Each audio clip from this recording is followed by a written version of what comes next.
Maar de heeft hem zo maken eigenlijk dat de kist die kant uitzien en die kant uitzien. Dat bepaalt net voor het hoe het erop zitten moest. Nou, hij is juist zo farmioen dat je net een bepaalde kant op zien moet. Net vooruit of achteruit. Nee, je kan eigenlijk 360 graden rondom zien.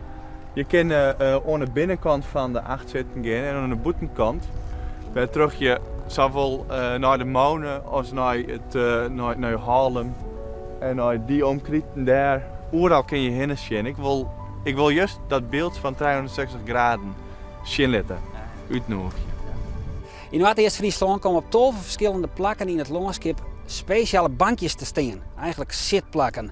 Hier bij Woonswerd aan een oud kerkenpaad komt er extra in. Dus 12 speciale bankjes op speciale plekken maken toch speciale mensen. Of net, zie je Jan? Dank u wel.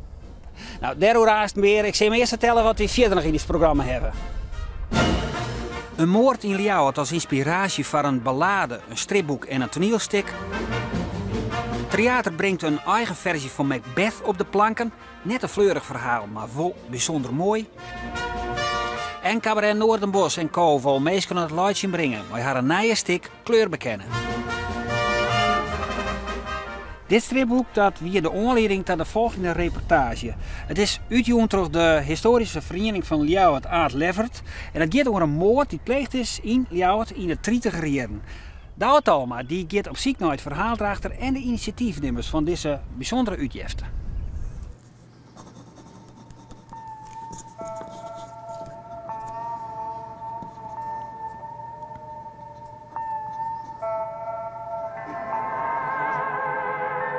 Als hij er was, dan hadden wij geen leven. Het was een hel. De kinders mochten nooit wat. Toen Henkie op een keer een appeltje gapte, ging hij helemaal over de rooien. Hij sloeg die stakker haast dood. Maar we hadden niks te eten. Is het dan een wonder dat zo'n kind een appeltje gapt? Wat geeft dat nou? Maar Jan ontplofte. Razend was hij. De hannen zitten hem los aan het lief. En dat hebben we alle dagen weten. We binnen mishandeld, de hele huishouding. Geestelijk en lichamelijk. En daarom moet hij dood. Janke was trouwd, maar ze haatte haar man. Hij zoop en hij sloeg en daar kotste ze van. Aad Levert besteedt dik 10 jaar en beziekt de rieke historie van uw haatstad onder de aandacht te brengen. Ze komen nou mooi Het Tubetje van Kat, een boek met daarin een verhaal uit de geschiedenis van een Ljouwerter achterbuurt. De 66-jarige Hielke Tromp die het onderzoekt naar het hoe en wat achter deze moord en schreeuwt er ook een veske oer. Dat is eens al die begonnen in de Keetbuurt. En de Keetbuurt die is neemt naar een oud zoutkeet. En die zoutkeet die zit een zegje in kamerwensen zien. En die mat hier bij de dik stien haar. Dus werd die auto's rieden, daar op het dik aan het wetter, mat die oud Keetbuurt stien haar. Zij hadden wennen ont de jaren 30 ta. En toen is de zaak onbewendbaar verklaren. Maar dat had er nog wel heel lang stien. En de moord weer in 1934. Het verhaal van het boek dat gaat over het feit dat Janke Goslinga, haar man, Jan Wiebinga, met rottekroet deermaken had. En waarom had ze dat dien? Ze zei dat de man min wie van de band. Maar Janke, die hier zelfs een historische achtergrond, dat ze als persoon het hartstikke moeilijk had hier. Een rare jeugd had ze had. En haar man verschilde in zedelijk opzicht, die weer believende Rooms-Katholiek. Zo verschrikkelijk van dat vrijvochten frommes, dat die konden met elkaar het over de opvering van de benen en over het lippen en over de weerde van de dingen net eens worden. En ze rekken in paniek. En ze dacht het enigste wat ik nog dwang in om nog eens eindje lippen te hebben, dat is ik mat voor die man al. Maar skierde woorde net. Hij weer Rooms-Katholiek en had er de deur uit weer een kamer waarom. En hij was verschrikkelijk driftig en gewelddadig. Dus hij ziet hem maar in bielen achterna. Hij wou haar deerdwan. En toen had ze betocht. Ik moet zelfs hem maar deermaatje. En dat had ze dien. Dat had ze dien met een tubje vergif dat ze voelde hier bij de apotheek Kat, waar ze werken had. Dit vooroorlogse familiedrama wordt op dit stuit ik broek bij een toneelvoorstelling. Studenten van de Friese Poort spelen het op squallen door de hele provincie. Zoals hier op het Dokkenga College in Vervet. Daarmee beziekt de vereniging Skierders ik taasbaar te maken voor de jongere generatie. Vertel op! Wie is de vader? Jij, Jan! Jij! Jij liegt! Jij liegt! Je zoekt het maar uit! Iedere keer als ze bij ons was, hadden ze het over haar plan om Jan aan de kant te helpen. Koperen munten in de thee. Hartstikke dodelijk, volgens de loopjongen van de apotheek. Nou, het holp mooi niet. Jan was wel een paar dagen misselijk, maar meer niet. Dus vroeg ik die loopjongen om nog wat betere tips. Jassers! Wat is dit voor bende? Er zit haar in. Kan niet. Wij eten toch ook gewoon? Toen stelde hij voor om fijn knipt haar door Jan zijn eten te doen. Ik heb Pieter en Klaasje wat haar van het hoofd knipt en dat door Jan zijn eten prakt. Dat deed hem ook niks. Hij vond alleen maar dat het eten raar smaakte. Wij hebben dat betocht omdat wij heel graag willen dat er ook een stukje geschiedenis van een gewone man bewaard blijft. Heel vaak wordt er schreeuwen over de adel of de hegerijn. Maar deze keer willen wij wat onder de aandacht brengen van gewone mensen. Niet soms in hele vervelende omstandigheden werden. Bijzonder is dat er ook een strip in het boek verwerken is over dit verhaal. Volslijn in het Leeuwarders. Richard Bos en Charles Guthrie uit Ljouwert waren door de vereniging vregen om deze strip te maken. Richard zorgde voor het scenario, maar Charles voor de tekenings. Ik kom oorspronkelijk uit Amerika en ik woon hier in Leeuwarden 20 jaar. Hoe hast het ket aanpakt? Ik kreeg dus het verhaal van Richard ook in schetsvorm. Daarnaast heb ik ook heel veel fotomateriaal gekregen van Richard en van de stichting, van de archieven. Dus aan de hand van zijn schetsen en van de foto's kon ik meteen beginnen met schetsen. Wat had dat nu uiteindelijk voor jou opsmitten? Het doet me wat. Als ik hier steen en dat ik terug Ljouwert riet, of ik zit in een auto en ik kom hier, dan maak ik er altijd aan denken, nog altijd. Ik kom er net los van. Hoe ken dat? Ik denk dat het in mij, maar in alle mensen, wat bleert jouwt van wij leven zo fatsoenlijk en we hebben het alle jaar zo goed, maar waar zit het kweer? Ik heb wel eens tocht van, het is een oerbarn werd mij in aanraking komt dat iedereen die die zulke omstandigheden leven had, oorkomen kan. En wat een geluk dat het mij net oorkomen is. Dat de fascinatie van hoe dicht leidt het bij om zulks verschrikkelijks te doen. Vermoord. Gooien. Zetten ze dus toch deen. Met vergif. Zou die loopjongen van Katter een flesje van het een en ander geven hebben? Of een tubke? Zet hem van kant maakt.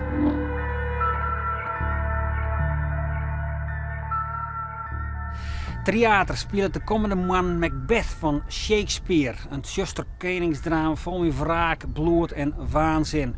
Je vreeg je al waarom het theaterzelskappen zo'n 400 jaar nadat het stuk schreeuwen is, het wist graag spelen willen. Want het is helemaal net een fleurig stuk. Sjoerd Ibema, zie ik het uit.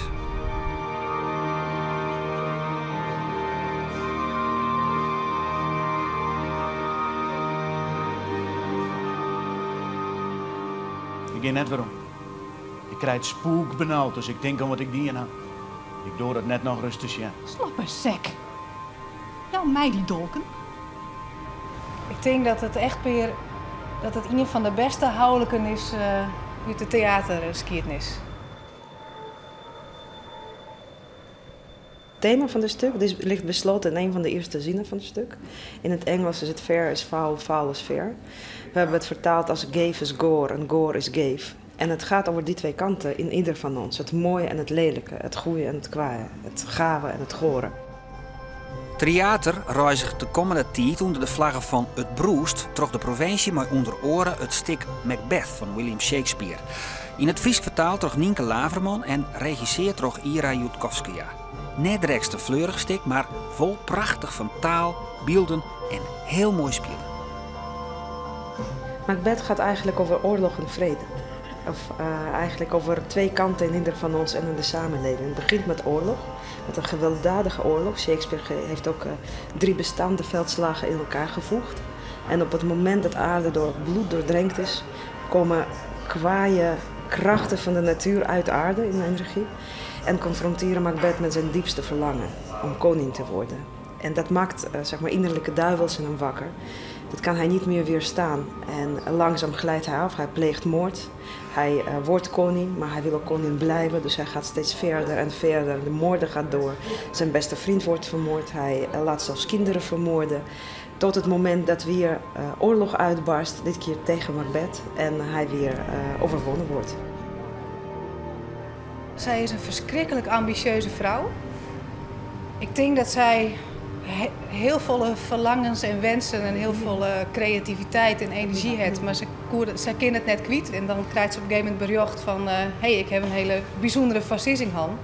En dan denkt ze, nou is het voor mij, ik ga daar helpen in wat stoofworst. Ik hel je het beste uit naar boven en ik ga voor die terug het stof en ik help die met wat stof berikken worst. Ik heb het borstje. En ik weet hoe zwier het is om van het been te houden dat mijn molke drinkt. Maar ik zoe, wilst het mij in mijn gezicht laken, mijn spieren uit zijn weken toskvlees squat haar en hem de hasses in slijn haar als ik zo zwart hier als die.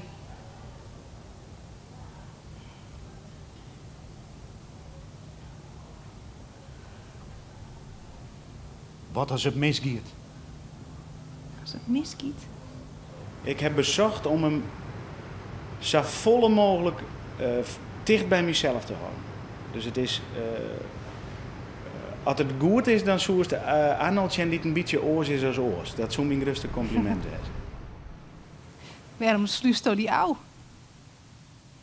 En maak eens trieste waanbeelden te maat. Gedachten die sterrenmatten hier te jaren, maar had het zo gaan. Door soes geen acht slaan mat op zaken die dit om te keren binnen. Wat dien is dien. We hadden slang verwonnen, maar net deden. Hij zal genezen en we zoen werden en zeer me kweerwilligers op een nij bedriegen met zijn gifttosken. Maar de vertaling van Nienke wie ik echt heel blied. Ze heeft het zo prachtig vertaald. Is daar een voorbeeld van jou, de tekst? Ja, welke net? Iemand die vrij in het begin van het stuk zit is... kom, tjokke nacht en zoeg je die vol, maar de smargste smook uit de hel. Nou ja, dat klinkt al geweldig. Kom neer een nacht en na je tere eeg van de dag ticht en verbrek, maar die bloedige en onzichtbare hand, de band met lippen die mij in een wurggreep hadden en squoze stikken. Nou ja, daar ken ik heel erg genieten van, het neer een nacht na je tere eeg van de dag. Ja, dat gaat dus, voor mij wordt dat direct muzikaal. Binnenriem, alliteratie, ja. Het zit er in. Ja, dat is natuurlijk leuk omdat er... dat er dan ik uit. Maar dat wil dus ik maar het Fries. En dan heb ik die Nederlandse tekst ernaast en denk ja, dat is een heel oor musicaliteit. Ja, dat vind ik eigenlijk net zo.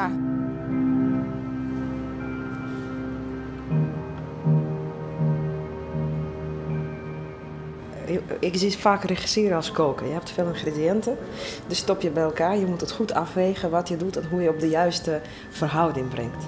Je hebt je verhaal, je hebt je taal, je hebt personages, je hebt acteurs, je hebt decor, je hebt licht, je hebt kostuums, je hebt muziek. Je hebt je omgeving, je hebt je publiek, dat is ook een ingrediënt. Eigenlijk alle publiek wat naar een voorstelling gaat, dat zijn ook kunstenaars, want zij maken de voorstelling af. En die alle lagen bij elkaar, dat is de totaliteit van theater, van de voorstelling, wat het met elkaar brengt. Weet je zelf als acteur op een gegeven moment voor kiezen en misschien stoppen. Daarin tiest zij verder van hey, ik ga nog eens een stap verder en nog eens een stap verder. En zo, dat dorst ik maar mijn koor, maar daar is eigenlijk een grote coaching om er nog meer een onderlaag op te zieken. En dat is heel bijzonder hè, wat je bad is en vooral in deze productie. Want ik nog nooit maar en dat is dan mijn naam is Ustrio, want ik werk hier heel close game met Nienke en heel close game met Ira. Maar de heeft soms aan een blik of aan een geluidje genoeg. Zij kan zo goed meesken lezen, dus ze weet ik wat een acteur nodig heeft. Ze leest een acteur heel goed. Dus ze stopt je als het net nodig is, net vol met informatie om te dingen te doen. Maar ja. Doe eens even een beetje van en ik weet wat ze bedoelt, hoe raar dat het is. Ik weet exact wat, ik heb er nooit zo meemaken. Voor het eerst in 15 jaar doe ik het nou, maar dat vind ik heel bijzonder. Wij werken heel goed gear. Ja, het is een rijkdom. Het is een echte rijkdom. Het is een rijkdom van poëzie en daarin ook van vertaling van Nienke Laverman. Het is rijkdom van personages die heel gecompliceerd zijn. Heel interessant om mee te werken als regisseur. Maar ook voor acteurs heel interessant om mee te werken. En het is vooral een heel mooi en spannend verhaal. En dat is leuk, want als theatermaker zijn wij toch allemaal verhalenvertellers.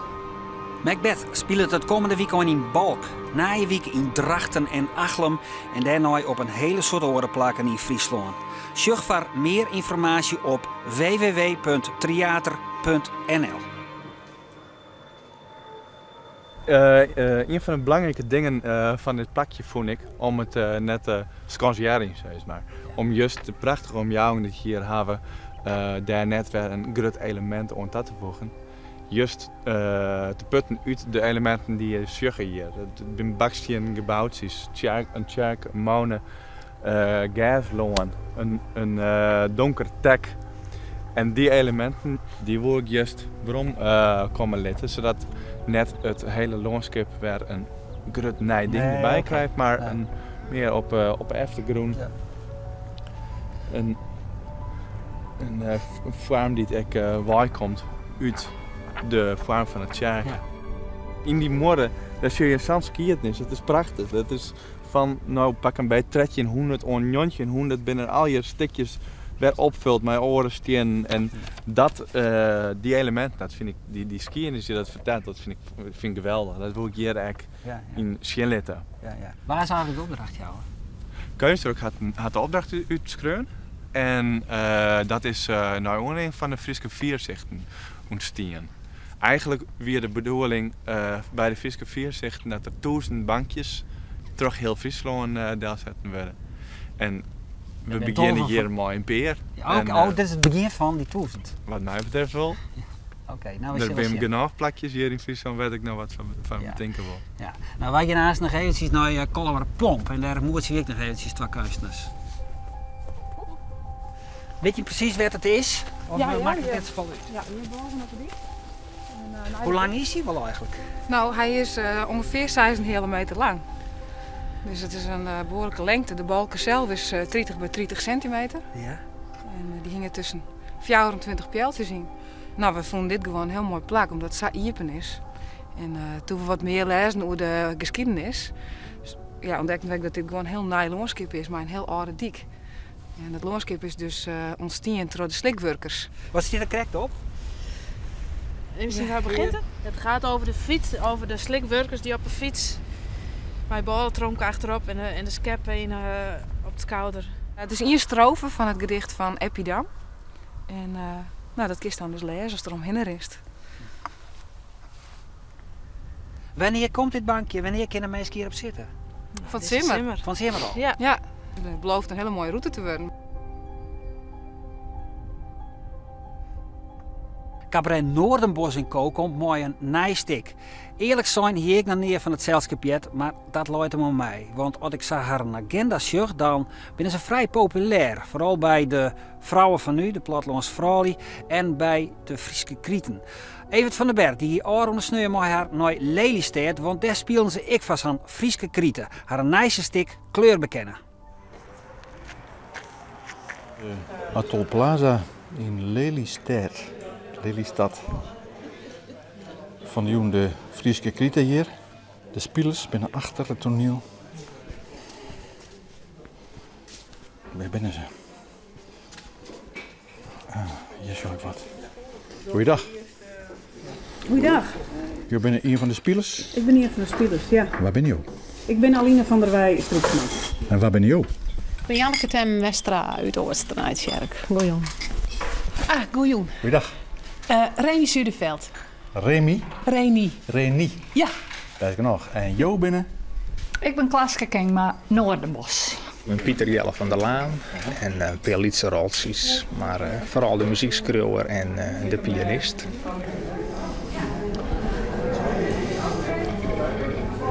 Kun je het, Henk? Ja, gaat prima. Ja? Het is elke keer even wat improviseren, hè? Waar haal je hem de inspiratie uit? Nou, Klaske had eigenlijk alles skreun. Oké. En die had de inspiratie volgens mij uit Dijster geleden. Nou, dit is echt, ja. Echt een microfoon. Kan je het al hier? Ja, mooi. De inspiratie, nou, heel vroeger. kwam het van Riens Gratema. Oh? Ja, die ga ik altijd ook zo bewonderen. En hier heb ik een hele prachtige foto van hem, met zijn genezende kap, als ik het zo zeggen mooi. Ja. En die hier ik op het prikbord. En als ik dan aan de gang ben, dan vond ik dat altijd, dan zie ik dat nou en wie krijgt dan zo, toch maar hè, toch maar. Je speelt in de verschillende zalen en je komt overal. En als je vaak speelt, dan op een game dan ga je het keusje heel vaak die en dan krijg je een jas die lekker zit.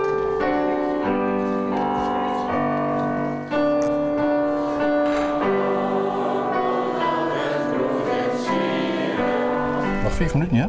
Oh, maar dit in Holland is Holland, dus we beginnen pas dat wij klaar zijn. We gaan los op... nou ja, dat zie je aan. Oké. Ik zei nog, hij krijgt zijn, dat zei ze me net. Dat is toch het verklappen vanzelf. Dat is een verrassing. Nou, het beeld verklapt het haast al blijkbaar. Maar, Ja. Bronwacht? Nee. Motorrieders? Ja! Rijden rossen, helm op de klasse, op een stieler als onderwijs. Hele bochten, knipper in de lucht, altijd maar willen weer op reis.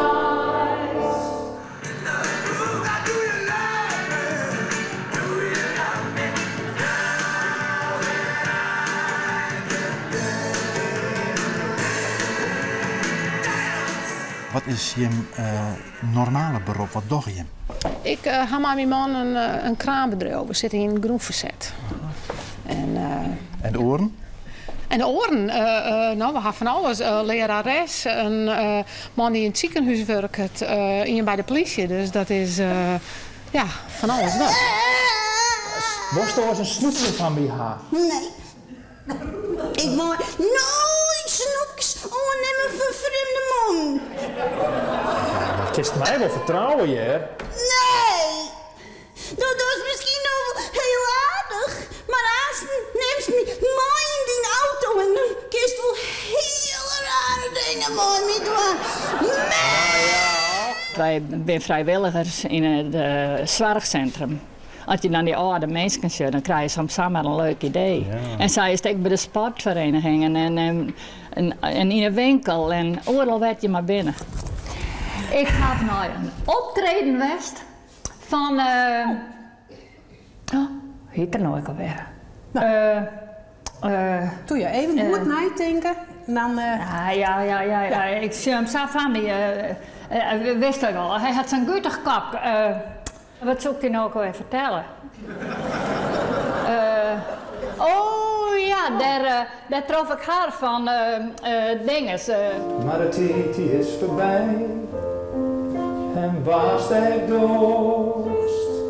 Dat ze bloesem komen, die stoom net meer sjoest.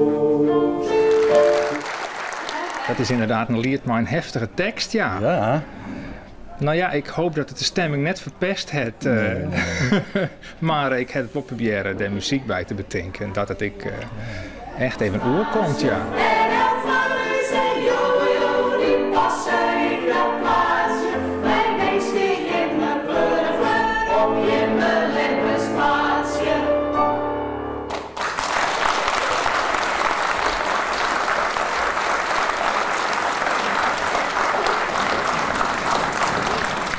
Ik denk, oh my god, wat moeten we nou? Nou ja, de meesten gaat hopelijk net in de gaten gaan. Zo wel? Nee. Wat net? Wat net? Nou, dat ga even en goed op tijd.